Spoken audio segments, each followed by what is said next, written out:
9:30 అంటే మనం ఎన్ని గంటలకు వస్తున్నామో తెలియదు మనకి. అందరూ ఉన్నారు ఇక్కడ, సేవకులు అనేక మంది ఉన్నారు, వాళ్ళందరూ తెలుసు. మేమందరూ బాధపడేవాళ్ళం ఈ విషయంలో. మనం మారాలి. కనీసం ఇంత చిన్న పనే చేయకపోతే మనం ప్రభు కోసం తెగించి పెద్ద పెద్ద కార్యాలు ఎక్కడ చేస్తాం? ఆదివారం రోజున ఒక ఫంక్షన్ ఉంటే తెగించి నువ్వు ఆ ఫంక్షన్ వదిలేసి నువ్వు చర్చికి రాలేకపోతున్నావు. నువ్వు తేల్చేస్తున్నావు ఆ రోజున, నా తమ్ముడే నాకు ఎక్కువ యేసయ్య నీకంటే అని. ఎంత పాపం చేస్తున్నావో తెలుసా? నీ తమ్ముడు నేను వదిలేసి వెళ్ళిపోతాడు, కానీ యేసయ్య నేను వదిలేసి వెళ్తలేదు.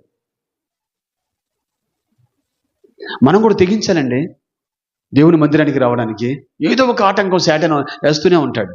నేను మళ్ళీ చెబుతున్నాను, మీ యొక్క ఆశీర్వాదం కోసం నువ్వు గనక ఆత్మీయ కార్యాలని ప్రార్థన చేసుకునే విషయంలో సమయాన్ని పాటించు, చర్చికి వచ్చే విషయంలో సమయాన్ని పాటించు.